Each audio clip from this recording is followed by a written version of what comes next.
Right, Bismillahirrahmanirrahim. Assalamualaikum warahmatullahi wabarakatuh, and a very good day. Firstly, thank you to the organisers of the 6th International Conference on Management, Education, Social Sciences and Innovation 2025. I am Sharifah Fairuz binti Syed Mohamad and will be presenting the paper on the effect of enterprise risk management, implementation on firm performance on financial institutions in Malaysia. And this paper is done together with my student Aiman Haziq Mohamad, and we are from Universiti Sains Islam Malaysia, USIM. So this is the presentation outline. We'll go to the introduction and literature review a bit, and then we go to data and methodology and results, and then discussion, and finally we conclude. So for the introduction, we go to the background of the study and also discuss the objectives. So firstly, since this topic is related to risk, we refer to the Oxford English Dictionary, where risk refers to being exposed to the potential for loss, injury, or other negative or undesirable situations.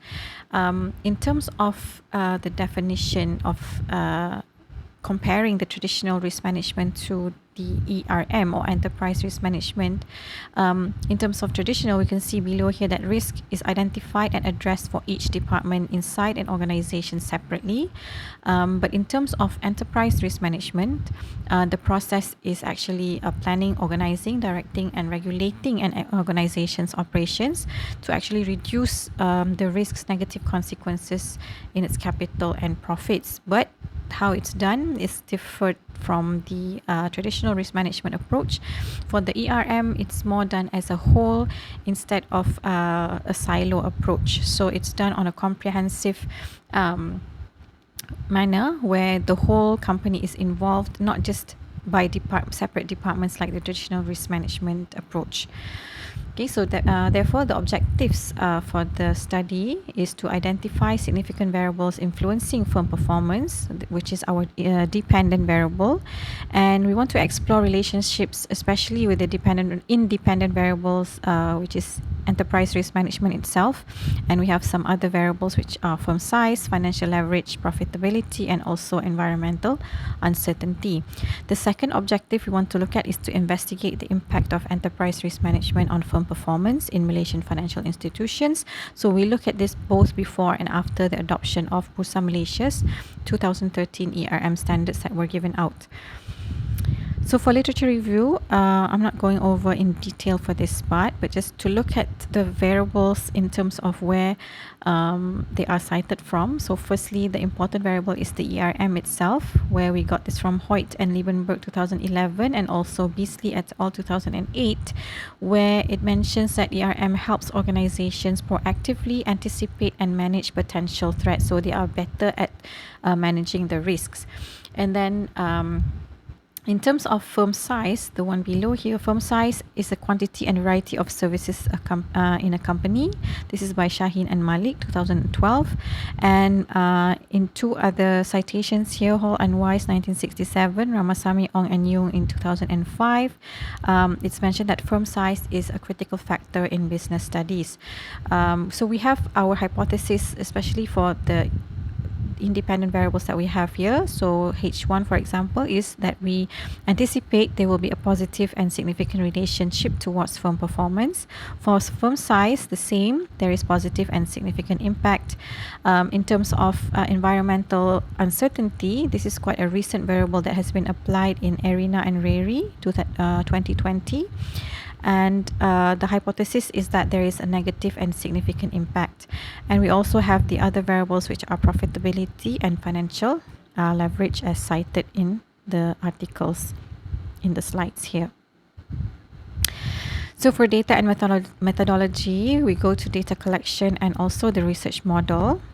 So for data collection, we actually have 10 financial services companies that were selected based on the availability of the data, especially looking at some of the variables or the data are from the annual reports of the banks, but some others are directly collected from the Refinitiv Icon database, which used to be named as data stream, if I'm not mistaken. So the data are gotten from these two sources. the data of our the frequency of the data is actually annual data, and we have from 2003 up until 2023. So this is the research model where we have an independent, we have one dependent variable and 5 independent variables. So the dependent variable is the firm performance, which is measured in terms of the Tobin's Q formula, and we have all the other independent variables as stated here. And because we are doing the panel data regression, it will be having the IT, meaning that it's separated by company and time. Going on to the results and discussion. So firstly, this first one is just to show the number of companies that actually implement ERM from the selected companies initially. We can see that from 2003 up to 2011, 8 out of 10 of the selected companies are actually implementing ERM. But towards the guidelines given after end of 2012, in 2013 or so, all the companies started to implement ERM. Okay, so the next slide shows the descriptive statistics before and after the RMIC 2013 guidelines. So for example, we can see the RM just now based on the previous slide, it's actually increased. So from only 8 companies implementing ERM, it becomes 100% here. And then for firm size, it's increased from 16.2 up to 17.5 in after the 2013 guidelines. And as for environmental uncertainty, we can see this reduced quite a lot from 0.92 to 0.35, which shows that there is possible evidence to show that when the companies implement ERM, the environmental uncertainty is actually reduced. So to ensure our analysis is accurate, we also need to make sure there are no issues of multicollinearity. So we are doing this variance inflation factor method, which is short form as VIF here.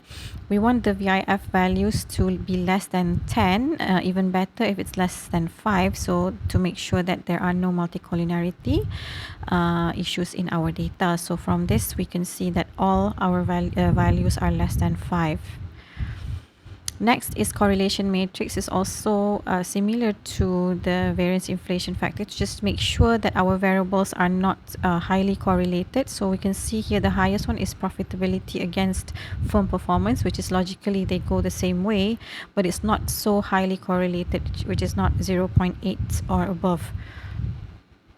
And then next, to make sure our panel data regression can be accurately done, we need to make sure of the stationarity of our data of all the variables that are in place in the study.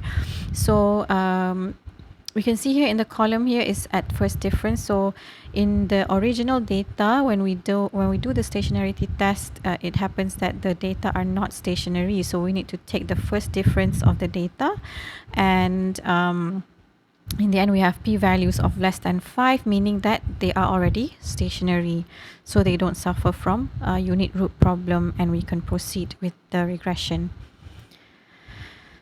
So in panel data regression analysis, we have different models that we have, like fixed effect models and random effect models. So we need to make sure which model is the one that's suitable. So this is where we do the Hausman test and we do the Chow test. So from our study, basically is the fixed effect model that we implement.